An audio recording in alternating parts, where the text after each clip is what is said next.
ದಾವಣಗೆರೆ ದಕ್ಷಿಣದ ಉಪಚುನಾವಣೆ ಆದ ಬೆನ್ನಲ್ಲೇ ಕಾಂಗ್ರೆಸ್ನ ಅಲ್ಪಸಂಖ್ಯಾತರ ನಾಯಕರ ಮೇಲೆ ಪಕ್ಷ ತೆಗೆದುಕೊಂಡಂತಹ ಒಂದು ತೀರ್ಮಾನ ಏನಿತ್ತು ಅಥವಾ ಕ್ರಮ ಏನಿತ್ತು ಅದಕ್ಕೆ ಸಂಬಂಧಪಟ್ಟಂತೆ ಮುಸ್ಲಿಂ ಸಂಘಟನೆಗಳ ಒಕ್ಕೂಟ ಹಾಗೂ ಮುಖಂಡರು ಎಐಸಿಸಿ ನಾಯಕರಿಗೆ ಪತ್ರವನ್ನ ಬರೆದಿದ್ರು.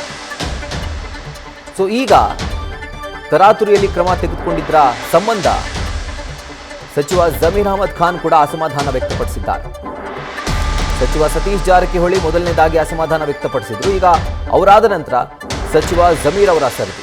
ಜಬ್ಬಾರ್ ಇರಬಹುದು, ನಜೀರ್ ಅಹಮದ್ ಇರಬಹುದು, ಅವರೆಲ್ಲರೂ ಕೂಡ ಮೋಸ್ಟ್ ಸೀನಿಯರ್ ಲೀಡರ್ ಇದ್ದಾರೆ. ಪಕ್ಷ ವಿರೋಧಿ ಚಟುವಟಿಕೆ ಮಾಡಿದ್ರೆ ಅದಕ್ಕೊಂದು ಪ್ರೊಸೀಜರ್ ಇದೆ. ಮೊದಲು ನೋಟಿಸ್ ಕೊಡ್ತಾರೆ, ಅದಾದ್ಮೇಲೆ ಅವ್ರು ರಿಪ್ಲೈ ಕೊಡ್ತಾರೆ. ರಿಪ್ಲೈ ಸರಿ ಇಲ್ಲ ಅಂತ ಅನ್ಸಿದ್ರೆ ಕ್ರಮ ಆಗುತ್ತೆ.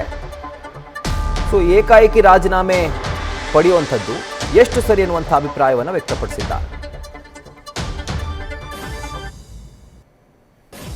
ಇಲ್ಲ, ನಾನು ಮಾಧ್ಯಮದಲ್ಲಿ ನೋಡಿದೆ. ಎಲ್ಲ ಗುರುಗಳು, ಎಲ್ಲ 15-16 ಜನ ಗುರುಗಳು ಏನೋ ಪತ್ರನ ಬರೆದಿದ್ದಾರೆ ರಾಹುಲ್ ಗಾಂಧಿಗೆ, ಸೋನಿಯಾ ಗಾಂಧಿಗೆ, ಮಲ್ಲಿಕಾರ್ಜುನ ಖರ್ಗೆ ಅವರಿಗೆ, ಮುಖ್ಯಮಂತ್ರಿಗೆ, ಉಪಮುಖ್ಯಮಂತ್ರಿಗಳು ಅಂತ ನಾನು ಮಾಧ್ಯಮದಲ್ಲಿ ನೋಡಿದೆ. ಪಕ್ಷ ಹೇಳಿದ್ದೊಂದು ನಡ್ಕೊಳ್ತಾರೆ, ಪೂರ್ಣ ಪ್ರಮಾಣದಲ್ಲಿ ಆದ್ರೆ ನಮ್ಮ ವಿಚಾರದಲ್ಲಿ ಬಹಳ ನಿರ್ದಾಕ್ಷಿಣ್ಯವಾಗಿ ನಡ್ಕೊಳ್ತಾ ಇದ್ದಾರೆ. ಅವ್ರ ಅಭಿಪ್ರಾಯ ಅವ್ರು ಹೇಳಿದ್ದಾರೆ. ನೀವು ಅವ್ರನ್ನ ಪ್ರಶ್ನೆ ಕೇಳಿದ್ರೆ ಒಳ್ಳೆತಾರೆ. ಅವ್ರ ಅಭಿಪ್ರಾಯ ನೀವು ಪ್ರಶ್ನೆ ಕೇಳಿದ್ರೆ ನಾನು ಹಿಂಗ್ ಕೂಡ ಈಗ ಬರ್ದಿರೋದು ಪತ್ರ ಗುರುಗಳು ಎಲ್ಲ ಸೇರಿ ಬರ್ತಿರೋದು ಹೌದ್ ತಾನೆ. ಈಗ ಆ ಪ್ರಶ್ನೆ ಅವ್ರನ್ನ ಕೇಳ್ಬೇಕಾ ನನ್ನ ಕೇಳ್ಬೇಕು? ನೀವು ಅವ್ರನ್ನ ಕೇಳ್ಬೇಕಾನೆ. ಈ ತರ ಪತ್ರ ಬರ್ದಿದ್ರೆ ಯಾವ ಕಾರಣಕ್ಕೆ ಬರ್ದಿದ್ದೀರಿ ಅಂತ ಅವ್ರು ಕೇಳ್ಬೇಕು. ಬರ್ದಿರಿ ಇಲ್ಲ, ಆತರ ಇಲ್ಲಲ್ಲ, ಆತರ ಏನು ಇಲ್ಲ, ಎಲ್ಲ ಸರಿ ಇದೆ, ಎಲ್ಲಾರ್ಗು ಸಮಾನಾಗಿ ತಗೊಂಡ್ ಹೋಗ್ತಾವ್ರೆ. ಅವ್ರು ಬರ್ದಿರೋ ಪ್ರಶ್ನೆ ಅವ್ರ ಪ್ರಶ್ನೆ ಅವ್ರನ್ನ ಕೇಳ್ಬೇಕು. ತಾವು ಒಬ್ಬೊಬ್ರು ಪರ ಮಾತಾಡ್ತಾರೆ, ಯಾರು ನನ್ನ ಪರ ಮಾತಾಡ್ತಾರೆ, ಇನ್ನೊಬ್ರು ಪರ ಮಾತಾಡ್ತಾರೆ. ಅದಕ್ಕೆ ನಾವು ಆದ್ಯತೆ ಕೊಡೋದು ಬೇಕಾಗಿಲ್ಲ. ಸರಿ, ನೀವು ಎಲ್ಲ ಸರಿ ಇದೆ ಅಂತ ಹೇಳ್ತಾ ಇದ್ದೀರಾ. ಸತೀಶ್ ಜಾರಕಿಹೊಳಿ ಇಲ್ಲ ಅಲ್ಪಸಂಖ್ಯಾತರ ಮೇಲೆ ಕ್ರಮ ಆಗಿದ್ದು ತಪ್ಪು ಅನ್ನುವಂತ ಮಾತನ್ನ ಎಲ್ಲಾರ್ದು ಅಭಿಪ್ರಾಯ ಏನಂದ್ರೆ, ಎಲ್ಲಾರ್ದು ಜಬ್ಬಾರ್ ವಿಚಾರದಲ್ಲಿ ಜಬ್ಬಾರ್ಗಿಂತ ಹೆಚ್ಚಾಗಿ ನಮ್ಮ ನಸೀರ್ ಅಹಮದ್ ಸಾಹೇಬ್ರು ಬಹಳ ಮೋಸ್ಟ್ ಸೀನಿಯರ್ ಅವರು. ಅವ್ರು ಏನಾದ್ರು ಪಕ್ಷದ ವಿರೋಧಿ ಏನಾದ್ರು ಮಾಡಿದ್ರೆ ಅದು ಪ್ರೊಸೀಜರ್ ಇರ್ತದೆ. ಪ್ರೊಸೀಜರ್ ಸತೀಶ್ ಜಾರಕಿಹೊಳಿ ಏನಿರೋದು ಪ್ರೊಸೀಜರ್ ಪ್ರಕಾರ ಮಾಡಬೇಕಾಗಿತ್ತು, ನೋಟಿಸ್ ಕೊಡ್ಬೇಕಾಗಿತ್ತು, ರಿಪ್ಲೈ ತಗೊಳ್ಬೇಕಾಗಿತ್ತು. ರಿಪ್ಲೈ ಆದ್ಮೇಲೆ ಮಾಡಬೇಕಾಗಿತ್ತು ಅಂತ ಹಂಗಿರೋದು. ಎಲ್ಲರಿಗೂ ಅದೇ ಇರೋದು. ಈಗ Naseer Ahmed almost most senior. ಅವ್ರೇನೋ ಪಕ್ಷದ ವಿರೋಧಿ ಕೆಲಸ ಮಾಡಿದ್ರೆ ತೆಗ್ದಿದ್ದು ತಪ್ಪಂತ ಹೇಳಕ್ಕಾಗಲ್ಲ ನಾವು. ಈಗ ಪಕ್ಷ ಏನಾರ ಇದ್ರೆ ಏನಾರ ಯೋಚನೆ ಮಾಡಿ ತೀರ್ಮಾನ ಮಾಡಿ. ಅಂದ್ರೆ ನಮ್ದೇನಂದ್ರೆ ಆಯ್ತು, ಒಂದು ನೋಟಿಸ್ ಸರ್ವ್ ಮಾಡಿ ಅವ್ರು ರಿಪ್ಲೈ ತಗೊಂಡು ಆಮೇಲೆ ಮಾಡ್ಬೇಕಂತ ಎಲ್ಲಾರ್ದು ಅಭಿಪ್ರಾಯ. ಅದು ಬರೀ ಸತೀಶ್ ಅವ್ರದ್ದಲ್ಲ, ಎಲ್ಲಾರ್ದು ಅದೇ ಅಭಿಪ್ರಾಯ. ಪತ್ರದಲ್ಲಿ ಕೂಡ ಅದೇ ಹೇಳ್ತಿದ್ದಾರೆ, ಹಿಂದೆ ಪಕ್ಷ ವಿರೋಧಿ ಚಟುವಟಿಕೆ ಮಾಡಿದವ್ರ ಮೇಲೆ ಏನು ಆಕ್ಷನ್ ಮಾಡಲಿಲ್ಲ. ಅದ್ರ ಬಗ್ಗೆ ಅವ್ರನ್ನ ಕೇಳಿದ್ರೆ ಸೂಕ್ತ. ನಾನು ಹಿಂಗೆ ಬರೆದಿರೋದು ಗುರುಗಳು ಕೊಟ್ಟಿರೋ ಪತ್ರಕ್ಕೆ ನಾನು ಉತ್ತರ ಕೊಡೋದು.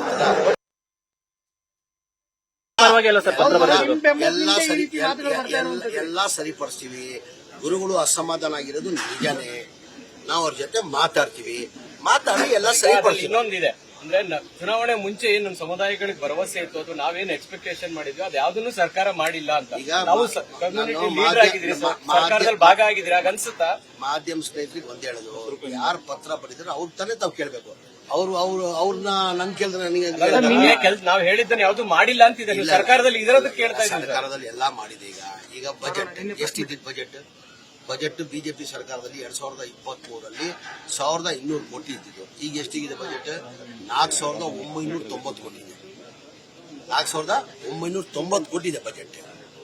ಸರ್, ನಿನ್ನೆ ಪ್ರೆಸ್ ಮೀಟ್ ಮಾಡಿ ಕೆಪಿಸಿಸಿ ಅಲ್ಪಸಂಖ್ಯಾತರ ಘಟಕದವರು, ಮಾಜಿ ಪದಾಧಿಕಾರಿಗಳು ಮತ್ತು ಉಪಾಧ್ಯಕ್ಷರು ಪಕ್ಷ ವಿರೋಧಿ ಚಟುವಟಿಕೆ ಮಾಡಿದ್ದಾರೆ, ನಮ್ಮ ಹತ್ರ ಸಾಕ್ಷಿಗಳಿವೆ, ಕ್ರಮ ಆಗಿದ್ದು ಸರಿ ಇದೆ ಅಂತ ಹೇಳ್ತಾರೆ. ಕೊಡ್ಬೇಕು. ಈಗ ಮಾತಾಡೋದಿಲ್ಲ, ಕೊಡ್ಬೇಕು ತಾನೆ, ದಾಖಲೆ ಕೊಡ್ಬೇಕು. ಯಾರು ಮಾಡಿದ್ದಾರೆ ಅಂತ ಕೊಡ್ಬೇಕು ತಾನೆ. ಅದು ಈಗ ಹೇಳಿದ್ದಾರೆ, ಕೊಡ್ಬೇಕು ತಾನೆ. ಯಾರಂತ ಹೇಳ್ಬೇಕು ತಾನೆ. ಈಗ ನನ್ಗೆ ಹೇಳಿದ್ರೆ ನಾನು ಉತ್ತರ ಕೊಡ್ಬೋದು, ಅದಕ್ಕೆ ನೀವಂದ್ರೆ ನಿಮ್ಗೆ ಉತ್ತರ ಕೊಡ್ಬೋದು. ಏನಿಲ್ಲ, ಗೋಡೆ ಮೇಲೆ ದೀಪ ಇಟ್ಟು ಹೇಳ್ಬಿಟ್ರೆ ಹೇಳ್ಬೇಕು ತಾನೆ. ಯಾರಂತ ಹೇಳ್ಬೇಕು ತಾನೆ. ಸರ್, ಆಮೇಲೆ ಸಿದ್ದರಾಮಯ್ಯವ್ರ ಆಪ್ತರ ಮೇಲೆ ಟಾರ್ಗೆಟ್ ಅಂತ ಹೇಳ್ತಾರೆ. ರಾಜಣ್ಣದ ಪೂರಕ ಸಿದ್ದರಾಮಯ್ಯವ್ರು ಮೊದಲ ತರ ಇಲ್ಲ, ಶರಣಾಗ್ಬಿಟ್ಟಿದ್ದಾರೆ. ಟಗರ್ ಮುಂಚೆ ಹೆಂಗಿದ್ರು ಈಗ್ಲೂ ಹಂಗಿದ್ದಾರೆ. ಮಾತಾಡ್ತಿಲ್ಲ ಅಂತ ಮಾತಾಡ್ತಾರೆ. ಅಗತ್ಯ ಇದ್ರೆ ಮಾತಾಡ್ತಾರೆ, ಸುಮ್ ಮಾತಾಡ್ತಾರೆ. ಅವ್ರ ಆಪ್ತರನ್ನೇ ನಜೀರ್ ಅಹಮದ್, ಅಬ್ದುಲ್ ಜಬ್ಬಾರ್ ಅವರೆಲ್ಲ ಆಪ್ತರ ಅಲ್ವಾ ಸರ್? ಸಿದ್ದರಾಮಯ್ಯ ಎಲ್ಲರೂ ಆಪ್ತರು. ಎಲ್ಲ ಕಾಂಗ್ರೆಸ್ ಪಕ್ಷದಲ್ಲಿ ಯಾರಿದ್ದಾರೆ ಎಲ್ಲರೂ ಮುಖ್ಯಮಂತ್ರಿ ಆಪ್ತಾರೆ. ನಮ್ಮ ಮುಖ್ಯಮಂತ್ರಿ ಅವರು ಸೈಲೆಂಟ್ ಆಗಿಲ್ವಾ ಸರ್? ಸೈಲೆಂಟ್ ಸಿಎಂ ಆಗ್ಲಿಲ್ಲ ಸರ್? ಅವರು ಸೈಲೆಂಟ್ ಈಗ ಸೈಲೆಂಟ್ ಆಗಿರ್ಬೋದು. ಅಂದ್ರೆ ಅವ್ರು ಮಾತಾಡಿದ್ರೆ ಅದ್ ಬೇರೆ ತರ ಸೌಂಡ್ ಯಾವಾಗ ಮಾತಾಡ್ತಾರೆ ಸರ್? ಏನ್ ಅಗತ್ಯ ಇಲ್ಲ ಮಾತಾಡೋದು, ಮಾತಾಡ್ತಾರೆ. ನ್ಯೂಸ್ ಫಸ್ಟ್ ನಿರ್ಭೀತಿಯಿಂದ ನಿಮ್ಮ ಪರವಾಗಿ.